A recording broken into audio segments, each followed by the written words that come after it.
안녕하세요. 책 읽어주는 편안한 엄마입니다. 참 애썼다.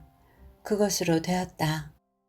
핑크빛 바탕 위에 파란 글씨로 새겨진 책 제목을 본 순간 내게 한 말이 아님에도 내게 항상 필요한 말인 듯 하여서 스스로가 위안이 됨을 느꼈습니다. 이 한 문장, 그것으로 된 것입니다.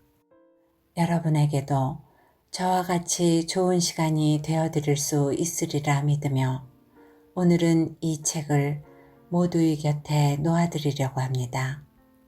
저희 낭독과 함께하는 이 시간이 바쁜 일상 속에 잠시 쉬어갈 수 있는 휴식의 시간이 될 수 있기를 소망하며 구독과 좋아요를 눌러주시기 바랍니다. 펴낸 곳 부크럼 출판사 편애니 정영욱. 참 애썼다. 그것으로 되었다. 생각대로 되진 않아도 노력대로 되는 사람이기를. 잘하고 있다. 잘하고 있다. 말해주는 이 없어 당신은 무척이나 모르겠지만 분명히 잘하고 있다. 그것이 완벽하지 않더라도 혹은 뚜렷이 보이는 결과물이 없을지라도 말이다. 잘하지 못한다고 생각했던 일들은 주위에서 들려오는 잘하고 있다는 말의 부재에서 나온 생각이니 그러니 이제부터 당신은 잘할 것이다. 그것이 무척이나 불안해 보여서 외나무 다리를 홀로 걸어가는 기분일지라도 혹은 발을 헛디뎌 넘어진 것처럼 보일지라도 말이다.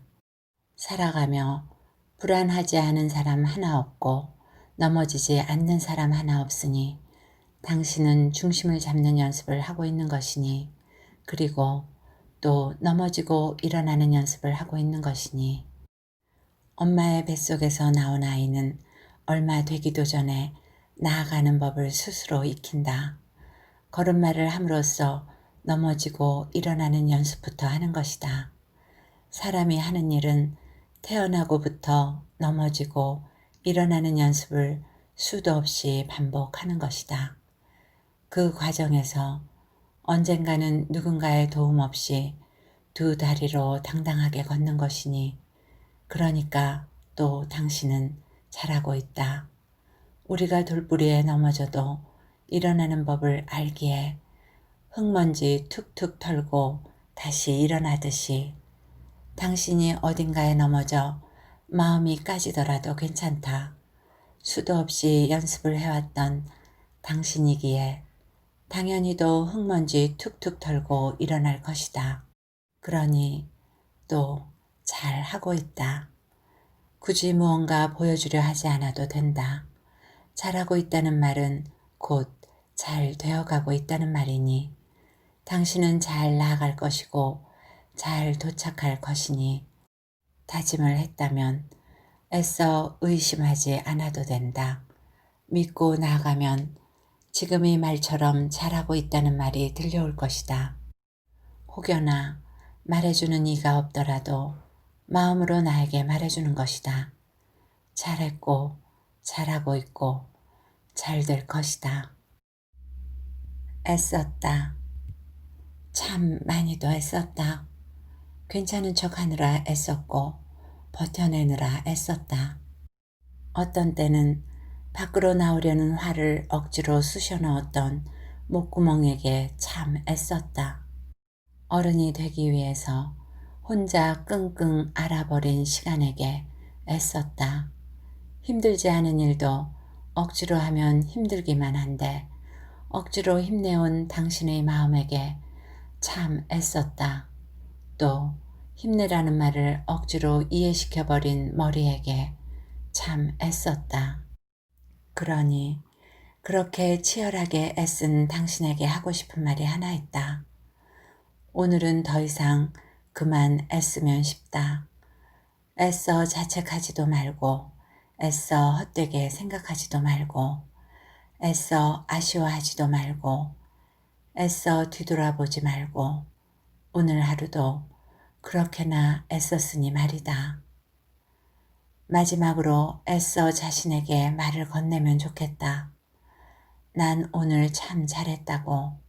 실수하지 않아서가 아니라 포기하지 않아서, 뒤처지지 않아서가 아니라 멈춰서지 않아서 참 잘했다고 말이다.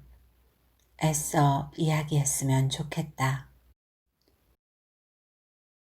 먹구름 가득한 하늘은 비를 쏟아야 맑은 하늘이 되어, 그러니 지금 울어도 돼요. 금세 맑아질 거예요. 당신 마음도. 힘들어서 말고 행복해서. 우리의 삶은 철이 들어가며 울고 싶은 날이 많아집니다. 약해지기라도 한다면, 그래서 엉엉 울기라도 한다면 철없는 사람으로 몰아세우기 때문이죠. 울고 싶다는 말.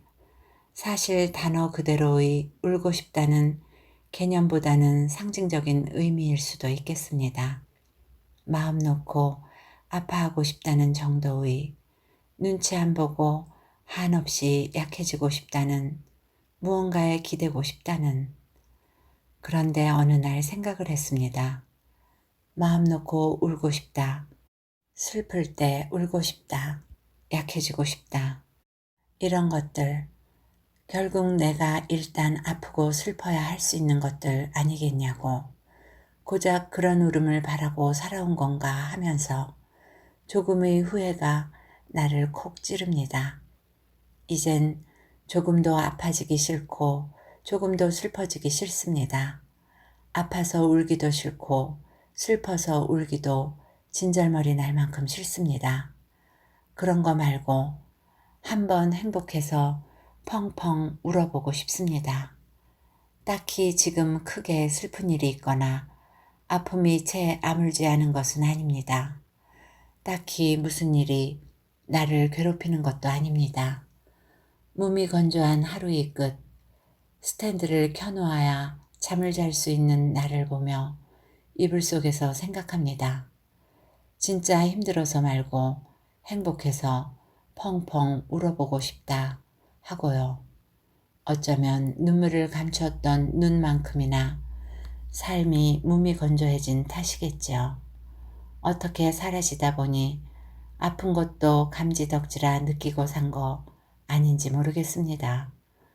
아프고 힘들어도 티 낼 수 있는 거, 고작 그것만으로도, 약해질 수 있는 거, 고작 그것만으로도 만족하고 산 건 아닐까 합니다. 다들 그렇게 살아가고 있으신가요? 나만 갑자기 이런 생각 든 거 아니겠죠? 나만 진부한 슬픔에 익숙해졌다고 생각한 거 아니겠죠? 우리 오늘부터 행복해서 울고 싶은 날을 바라며 살아요. 아파도 괜찮을 수 있는 날을 바라며 살지 말고, 더 이상 행복에 인색해지지 말고. 마음에도 환절기가 있다. 여름에서 가을로 넘어가려고 할 때, 겨울에서 봄으로 넘어가려고 할 때, 계절이 변하면서 한 계절 안의 낡은 버릇을 허물고 새로운 버릇을 입으려고 할 때 사람은 코를 훌쩍인다. 날이 더울 때 버릇처럼 해왔던 손부채를 날이 추워지면서 주머니 안쪽에 꼭 보관하게 되는 사소한 습관에서부터 내 방 안에 있는 이불이나 옷걸이에 걸려있는 옷의 두께까지 낡은 어떤 것들을 새롭게 변화시키려고 할 때 우리는 미열을 겪기도 하고 자꾸만 코끝이 근질거려서 훌쩍이는 것이다. 그것을 환절기라 부른다면 분명히 마음에도 환절기가 있다고 생각했다. 마음이 따뜻한 계절에서 차가운 계절로 넘어가려고 할 때, 혹은 차가운 계절로부터 따뜻한 계절로 넘어가려고 할 때, 언제는 버릇처럼 대했던 손깍지를 대신해서 외투 주머니 안쪽에 보관하는 일이 많아지기도 하는 것이다. 사람을 대하는 마음의 두께를 얇게 펴놓아야 하는 때가 올 수도 있는 것이고, 내 마음이 보이지 않도록 돌돌 감싸서 숨겨놓는 때가 오는 것이다. 그럴 때마다 나는 지독한 미열을 겪어야만 했고 울음을 그치지 못해 훌쩍거리기 일쑤였다. 단순히 따뜻했던 마음이 차갑게 얼어버리는 것과는 다르게 언 마음이 어떠한 따뜻함에 녹아내릴 때조차 나는 그래야만 했다.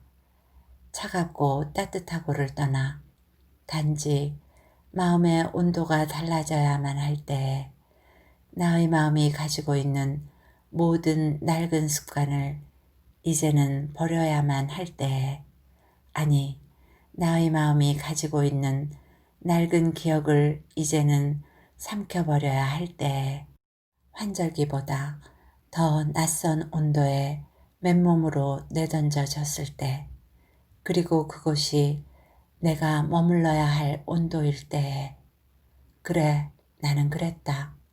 지나면 괜찮아지겠지. 지나면 익숙해지겠지 하면서 한동안을 어린아이처럼 훌쩍거려야 했다.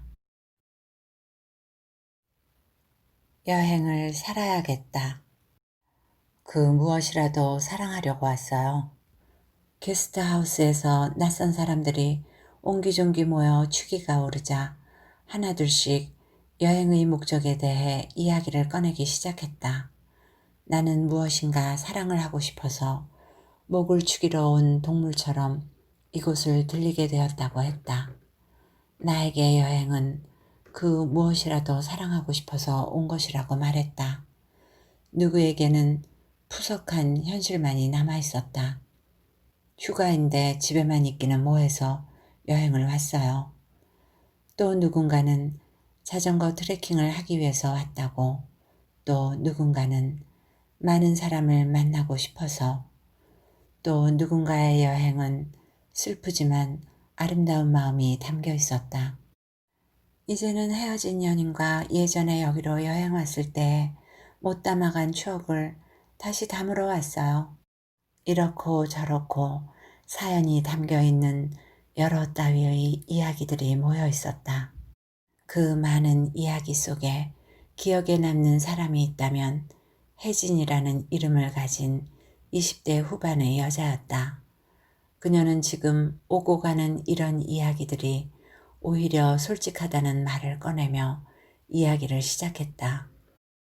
많은 사람들이 처음 만나선 깊은 속내를 말하지 못할 것이라고 생각하지만 오히려 진짜 속 이야기는 낯선 사람에게서 낯선 환경에서 꺼내는 일이 많아요.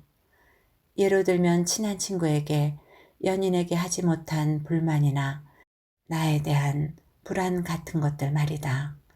그러니까 어쩌면 우리의 고향은 원래 여행이 아닐까라는 말과 함께 어쩌면 우리는 원래 여행을 살았던 사람들 아닐까라는 낯선 사람을 만나고 또 그런 사람들과 이야기를 하고 언제는 모르는 곳에 도착해서 헤매는 것이 원래 우리가 살고 있던 곳 아닐까 하는 이야기와 함께 어릴 적에 섬에 살았을 때 우리 할머니는 조개를 보면서 말했어요. 조개를 캐면 꼭 바닷물이나 소금물에 담가두었다가 먹어야 한다고. 그래야 얘가 품고 있는 모래 같은 이물질을 전부 토해내서 사람이 먹을 수 있다고. 그것을 해감이라고 한다고 말이죠. 그래서 물었어요. 그냥 물에 담가 놓으면 안 되는 것이냐고.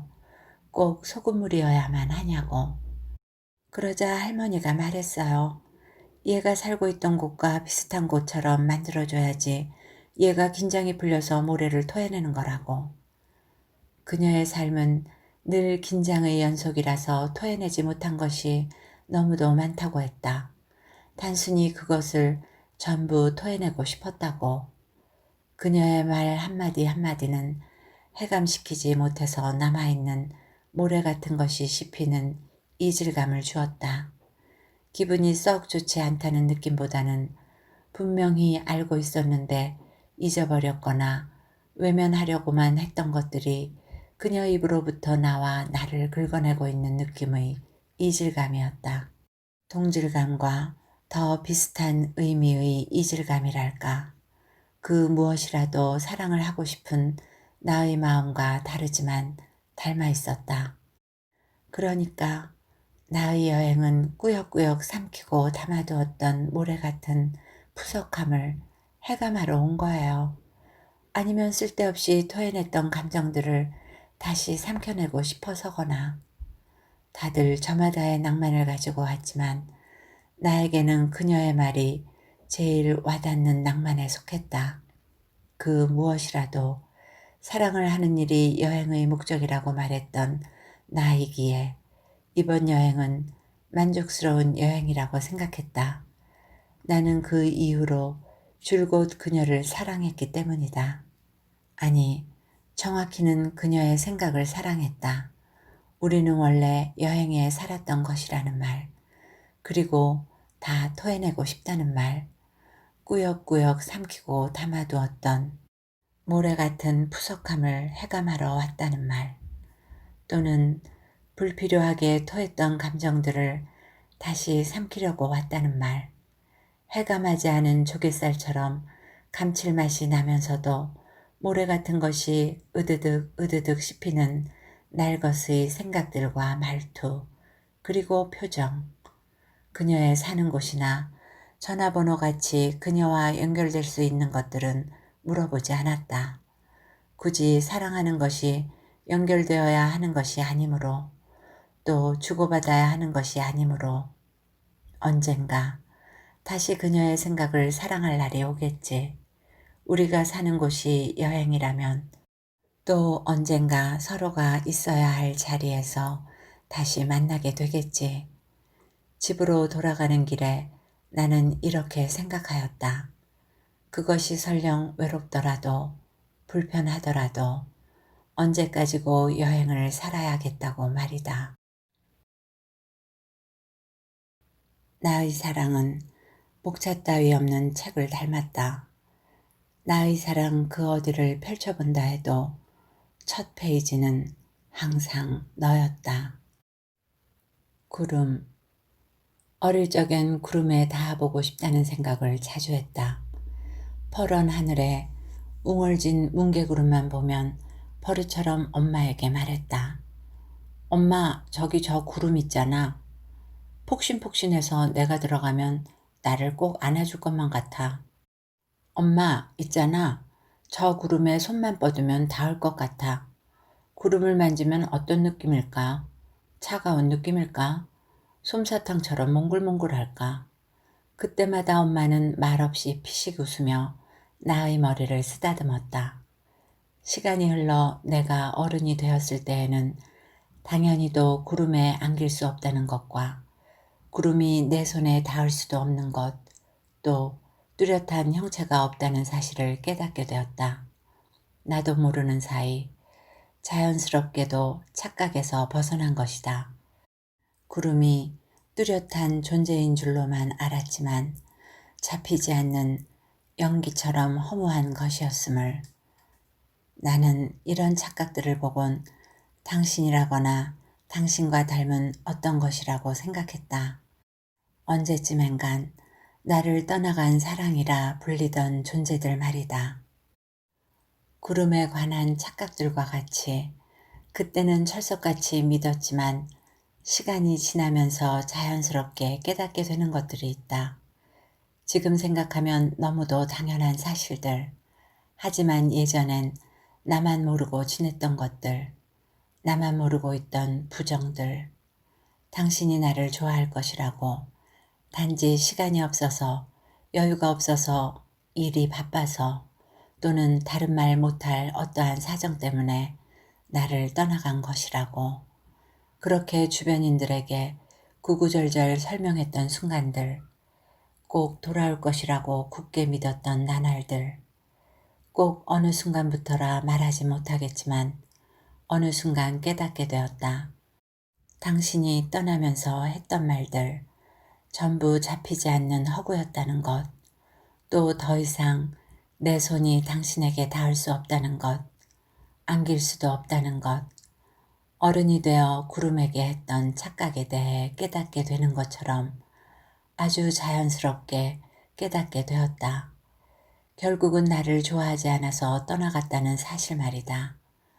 그렇다고 해서 그것을 깨닫고 난 후에 그 사실에 대해 슬프다거나 놀랍다거나 혹은 허무하거나 했던 것은 아니다.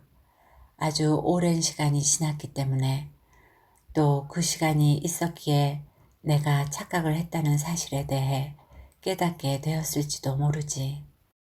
오랜 시간이 지나서 나도 모르게 허무함이 와닿지 않는 것들, 언제부터 내가 그 사실을 깨닫게 되었는지 기억이 나지 않는 것들, 당신에 대한 사랑과 미움과 같은 어떤 명확한 감정이 남아있지 않고 그냥 그 사실 그대로 아무렇지 않게 받아들이는 것, 받아들여지는 것, 또는 그런 연습이 필요했던 긴 시간들, 전부 구름과 같이 유하게 흘러가고 또 용서되는 감정들. 내게는 그랬다. 당신과 또 당신과 닮은 또는 사랑이라 불리던 존재들 말이다. 지금껏 다 그렇게 떠나갔고 나는 그렇게 떠나보냈다. 분명 가시적이지만 그렇다고 만져질 만큼은 아닌 정도의 농도를 띠고 있는 감정으로 오늘의 구름을 보며 당신과 참 닮기도 했다 생각했다. 다 그렇게 살아갑니다. 어떤 날에는 꽃이 아름다워 꼭 쥐어보려고 했지만 그 줄기에는 가시가 있었고요. 어떤 날에는 모래를 쥐어보려 했지만 손틈 사이로 흘러내리기 일쑤였습니다. 어떤 날에는 양손 가득히 쥔 물건들 때문에 소중한 사람의 손을 잡지 못하여 준 적이 허다합니다. 그래서 잡아야 할 것과 놓아버려야 할 것들을 배우려고 했습니다. 하지만 또 잡는다는 것은, 놓아버린다는 것은 그것을 배우려고 할수록 나의 마음에 상처를 남깁니다. 양손 가득히 쥔 후회와 미련 때문에 잡지 못한 무수한 인연에게 아쉬움이 큰 탓에 언제든지 놓아버릴 수 있도록 느슨하게 쥐어보려고 했지만 모래처럼 쉽게도 흘러내리는 것이 인연입니다. 꽉 잡고 있지 않으면 언제든 떠나갈 것들만 무수히도 잡고 있던 탓이겠죠. 어떤 것은 꽉 쥐고 있었더니 허망함만 몰려옵니다. 힘을 주면 줄수록 물 먹은 솜의 무게처럼 허황된 것들이 많은 탓이겠죠. 또 그래서 힘을 풀어보니 솜털이 바람에 흩날리듯 쉽게 흩어지는 것들이 대부분이었습니다. 태어난 순간부터 잼잼 놀이를 배웠던 우리는 놓고 잡고를 연습하는 삶을 살아갑니다. 그런 삶이 싫더라도 언제나 그랬듯 또 그렇게 살아갈 것입니다. 다 그렇습니다. 우리가 힘든 이유는 단지 잡지 못했다는 사실이 놓아버리지 못했다는 사실이 아니라 충분히 잡고 있을 수 있는데 놓아버려야만 하는 상황을 억지로 알게 됨으로부터 또는 놓아버려야지만 편할 수 있는데 잡아야지만 내가 살 수 있는 상황이 나를 구석으로 몰아붙이기 때문이죠. 이제는 많이 연습해서 다 알고 있는데 그것을 꾸역꾸역 모른 척 이해해야 하기 때문이죠. 그러니 꽃을 꼭 쥐어잡아 손에 가시가 박힌다 하더라도 흘러내리는 모래를 꽉 쥐어잡으려는 미련한 짓을 한다고 하더라도 자신을 탓할 필요 없습니다. 다 그렇게 살아갑니다. 알면서도 모른 척 잘못하며 살아가는 것입니다. 예, 원래 그런 거야. 깊게 박힌 가시는 빼내면 빼내려 할수록 너를 더 아프게 한단다. 혼자가 되기 싫어서 이별했다. 그동안 서로에게 조금은 소홀했던 친구를 만났다. 웬일로 먼저 연락을 하느냐며 너 무슨 일 있구나 라고 묻는 친구에게 축 처진 웃음을 보이며 말했다. 헤어졌다고. 친구는 놀란 눈을 잔뜩 하고는 잘 사귀는 것 같더니 어떻게 된 거냐고 물었다. 흥미진진한 영화를 보기 전에 음료를 들이켜는 듯한 분위기로 커피를 쭉 들이키면서 말이다. 나는 망설임 없이 말했다. 혼자가 되는 것이 싫어서 이별했다고. 그러자 친구는 이해하지 못했다는 표정으로 되묻더라. 그게 무슨 말이냐고. 생각해보니 나도 좀 어이가 없더라. 지나가는 사람, 그 누구를 붙잡고 이야기해도 이해하지 못할 것만 같다. 혼자가 되는 것이 싫어서 이별한다는 말.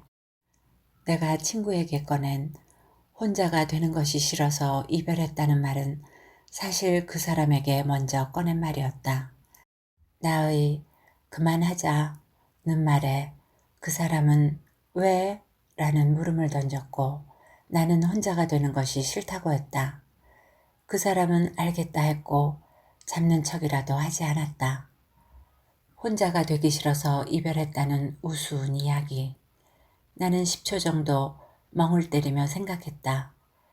얘도 나도 지나가는 저 사람도 모두 나와 같은 이별 한 번쯤은 겪었을 텐데 왜 나 빼고는 이해를 못할 것만 같을까? 내가 어떤 부분을 놓쳐서 말을 했나? 이런 생각 따위 말이다. 그 순간 친구는 들이켜던 커피를 테이블에 툭 놓으며 잠시의 정적을 깨웠다. 쿵! 사이즈업을 한 커피는 놓는 순간 꽤나 둔탁한 소리를 내었다. 야, 너 거꾸로 말한 것 같아. 혼자가 되기 싫어서 이별했다가 아니라 이별하기 싫어서 혼자가 되었다. 이 말 아냐. 그러니까 어차피 이별을 할 것만 같은 관계에서 더는 정부치기가 무섭다거나 그런 거 있잖아. 네가 생각하는 아픔의 크기의 이별이 두려워서 차라리 반 포기 상태로 자진해서 혼자가 되었다는 아닌가? 아냐, 그런 뜻이 아니었어. 친구의 말은 제법 그럴듯했고 누구에게나 한 번쯤은 있었을 법한 이야기였지만 내가 뱉은 말은 그런 뜻이 아니었다. 나는 양옆으로 고개를 저으며 다시 멍한 초점으로 친구가 한 말에 대해 생각했다. 내가 생각하는 아픔의 크기의 이별이라 나는 그 사람과의 관계에서 이별을 생각한 적이 없었다. 단지 사랑을 이어가고만 싶었지. 또 아픔의 크기가 과연 존재할까? 또 친구가 마시던 커피도 그 크기만큼 쿵 하고 소리를 내었는데 나의 이별은 별 소리가 없었다. 그렇게 지지고 볶고 싸우더니 정작 이별할 땐 별 소리도 나지 않았던 이유 말이다. 나의 이별은 계속 브레이크를 밟고 있었나? 나와 당신의 사랑은 크기가 참으로 컸는데 그것이 자꾸만 헤어짐으로 향하고 있었던 것이다. 나는 당신과의 헤어짐이 싫어서 브레이크 계속 밟은 것이었고 그 과정에서 삐거덕 삐거덕 참 많이도 소가리를 했다. 결국 우리는 헤어짐으로 향하는 속도가 점점 줄어들며 아주 살짝 콩 정도의 소리로 이별에 부딪힌 것이다. 별 소리 없이 단 몇 개의 문자로 끝나버린 이별 말이다. 이 쏟아지는 생각의 흐름을 친구에게도 말했다. 친구가 꺼낸 이별의 크기라는 말에서부터 커피를 거쳐서 소리에 대해 생각했고 결국은 브레이크까지 생각했다고. 그러자 또 친구가 마시고 있던 커피를 테이블에 툭 하고 놓았다. 쿵, 반쯤 사라진 커피의 양만큼이나 좀 전과는 다르게 옅은 소리를 내었다. 더 이상은, 응? 더 이상이라는 단어가 빠져 있었네. 더 이상은 혼자가 되기 싫어서 이별했다. 이제는 이라던가, 더 이상 이라던가 그런 누적되었다는 것을 의미하는 단어들. 네가 브레이크 이야기를 할 때 알게 됐어. 어떤 관계에도 가속도가 붙을 수 있다는 거 말이야. 계속해서 브레이크를 밟았지만 결국은 헤어짐으로 향하게 되는 관계의 가속도. 그러니까 가속도 이것도 아닌가? 더 이상은 혼자가 되기 싫어서 이별했다. 맞다. 이제서야 떠올랐다. 더 이상이라는 단어. 관계에 가속도가 붙었다. 헤어짐으로 향하는 우리 관계에 가속도가 붙어버려서 더 이상은 버틸 수가 없어서 더 이상은 혼자가 되는 기분이 싫어서 그래서 결국 콩 하고 부딪혀 버렸다. 나는 당신에게 표현하지 못한 말 그래도 이해했었어? 혼자가 되기 싫어서 이별을 했다는 이 황당한 이야기 말야. 내가 던진 말에서 빠진 더 이상은 의 의미를 당신은 이미 알고 있었을까 해서 그래. 가장 중요한 단어를 빼먹고 전달한 말을 이해해 줄 만큼 당신도 내가 지쳤다는 것을 알고 있었을까? 어쩜 우리 사이는 그런 말이 필요 없을 정도로 헤어짐을 이해하고 있었을까?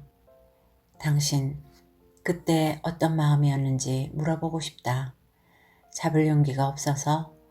아니면 당신도 예전처럼 사랑하지 못할 것만 같은 마음에 가속도가 붙어버린 거였어?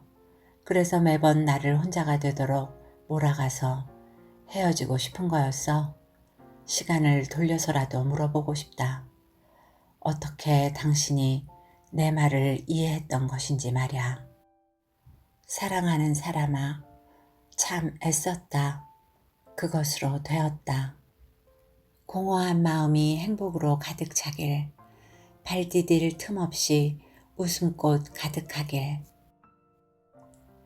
읽어드릴 부분은 여기까지입니다. 젊은 작가가 건네준 솔직하고도 따뜻한 이야기가 여러분 모두의 마음에 다정한 위안의 시간이 되었기를 기대하면서 오늘도 행복하세요.